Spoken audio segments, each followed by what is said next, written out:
up to RTX 5080 GPU, Intel Core Ultra 9 CPU, a glorious set of RGB lights, and so much more. So this is the new Strix G16 2025 from Asus, and it's one of the best gaming laptops I have ever used. I'm not even kidding, I was waiting so long to test the next-gen machines with NVIDIA's RTX 50 series GPUs, and man, the Strix G16 did not disappoint at all. The Strix G16, however, does not come cheap. Its base model with the RTX 5060 graphics goes for 1,70,000 Indian rupees, and the one I have been testing is going to cost you 2,60,000 rupees or some $2,400 in the US, which comes with a more powerful RTX 5070 Ti GPU, Intel's Core Ultra 9 275HX CPU, 32 gigs of DDR5 memory, and 1 TB of Gen 4 SSD. Although if you're fine with sacrificing a little chunk of CPU performance, the Strix G16 is also available with AMD's Ryzen 9 processor for exactly 30,000 rupees less. Okay, so I'll talk about all of the things that I don't like about this laptop in just a minute, but as always, I want to start with the positives. And one of the most impressive things about this year's Strix G16 is actually its design. So it's got the usual stuff like a premium build in this not so inspiring colorway, right? This lid here is made of aluminum, while the rest of the chassis is all plastic to keep the weight down. And despite the metal plastic hybrid build, I found everything to be perfectly sturdy here.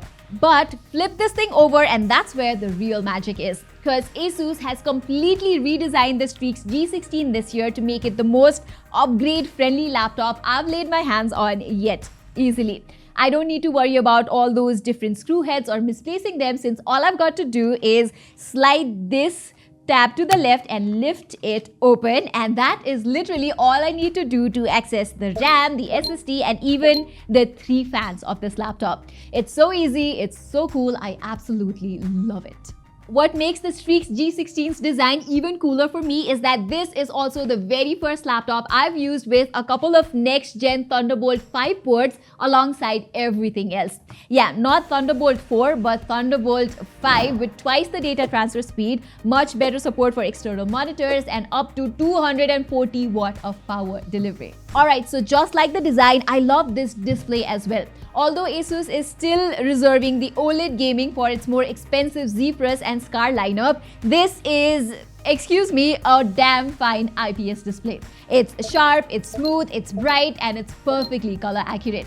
You're looking at a giant 16 inches IPS panel with a 2.5K resolution, a buttery 240Hz refresh rate, 100% DCI-P3 colors, and 500 nits of maximum brightness. Although my unit of the Strix G16 actually peaked at 555 nits at 100% brightness, so that's even more impressive. I also love this nice matte coating to get rid of light reflections around me, which could have been rather distracting. So it doesn't matter if I'm gaming, doing some color-sensitive work like photo or video editing, or just handling some casual business, the Strix G16's display works great for everything.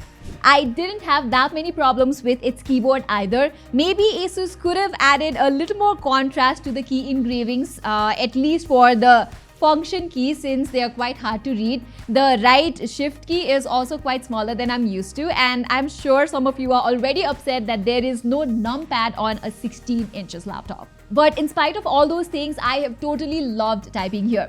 Because coming from my MacBook's short 1mm travel keys, the Strix G16's keys have double the travel distance, which means you really feel the keys register for that satisfying feel. This is also among the quietest keyboards I've used, and of course it's got per key RGB lighting that I can customize so easily from the Aura Creator app. It's not just the individual keys either. The Strix G16 even brings an RGB light bar that covers the entire bottom chassis for a glorious light show. Okay, so with all that out of the way, let me now talk about its performance. So to recap, this year's ROG Strix G16 ships with Intel's latest Arrow Lake HX processor, the Core Ultra 9 275HX, and compared to last year's Core i9 14900HX, it has a healthy 20% upgrade in terms of multi-core performance. Whereas your GPU options here range from the budget RTX 5060 all the way to the RTX 5080. The one I have been testing has the RTX 5070 Ti, and You know what? It might just be the GPU you should be considering if you really want to see that generational upgrade in the RTX 50 series GPUs, or the more expensive ones if money's no object. I say so because just like on the older RTX 40 lineup, the performance on the RTX 5060 and the RTX 5070 mobile GPUs don't really scale that much beyond 100 watt, which is totally not a problem for the 5070 Ti, by the way. The Strix G16's RTX 5070 Ti has a total of 140 watt TGP, and in all of the benchmarks I ran or the games I tested, it had no problem shipping 140 watt of power when needed. And unlike the lower tier RTX 50 series GPU with just 8 gigs of VRAM, the 5070 Ti also has 12 GB of VRAM, so you can easily game at a higher resolution with smooth FPS and good visual fidelity. Alright, so the first game I played was Cyberpunk 2077, and with both the graphics and ray tracing set to ultra, I was getting 32 FPS on average with a 1% low of 22 FPS. Not bad, but you probably already know that the RTX 50 series has a special trick called DLSS 4 to make the gameplay feel a whole lot smoother and responsive. Especially with something called multi-frame generation, which uses AI to generate up to 3 additional frames for each real frame the GPU renders. Now, it does not work with all games, but on the games that do support DLSS 4, it can be a literal game changer, since I went from just 32 FPS on average to 114 FPS with multi-frame generation set to 2x on Cyberpunk 2077, or a ridiculous 175 FPS at 4x option. Next up, I played Marvel Rivals. This one also supports multi-frame generations, which means I went from just 60 FPS on average to an impressive 220 FPS with a simple click of a button. I was kind of worried about the input latency here, since adding artificial frames in between the real ones can add a lot of input delay, but I must say I honestly never noticed any sort of input delay. I had a couple of my colleagues try it out as well, and they said they had a similar experience too. And other than these two, I played Forza Horizon 5, Counter-Strike 2 and GTA 5, all of which managed an easy 100 plus FPS with just pure rasterized rendering. Control was one of the only games that felt a little too much to handle for the RTX 5070 Ti at ultra settings with a near 30 FPS on average, although after I lowered the render resolution to just 800p and then used DLSS to upscale the image, I was getting a much more playable 70 FPS on average.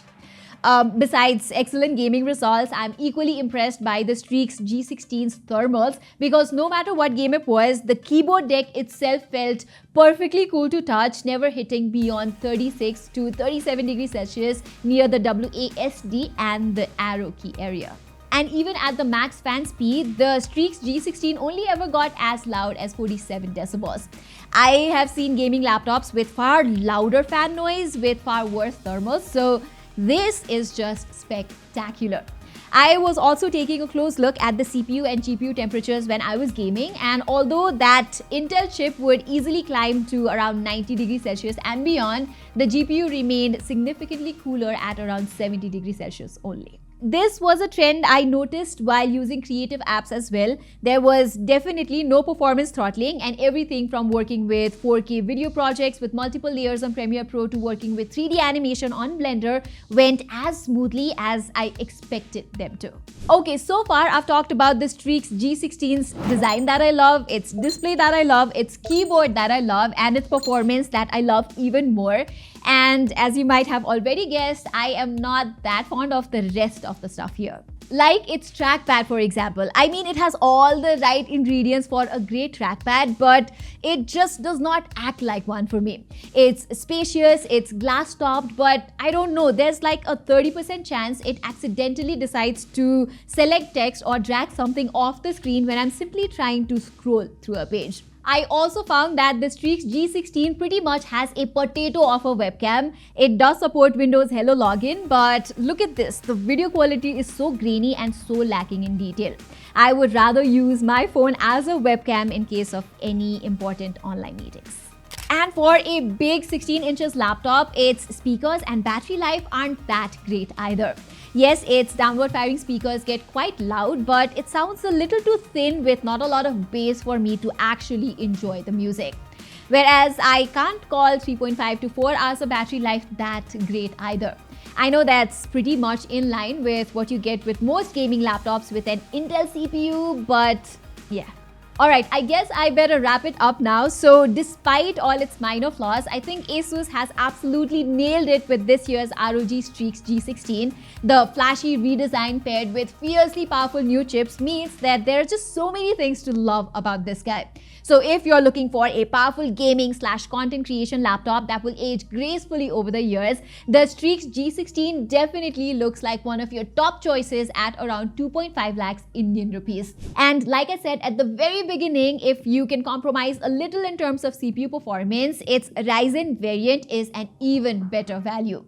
I've also seen a couple of other similarly spec'd laptops in the Indian market like the HP Omen Max 16 2025 or MSI's Vector 16 HX AI, but compared to both of them, the Strix G16 2025 wins with its superior build quality, better display, slightly better cooling, and also nicer RGB lights. Lenovo's Legion Pro 7 also looks like a solid gaming laptop at this price with a similar set of specs, and I can't wait to test that one out, so make sure you're subscribed to the channel if you don't want to miss that video. Till then, I'm Pratima and I will see you in my next video.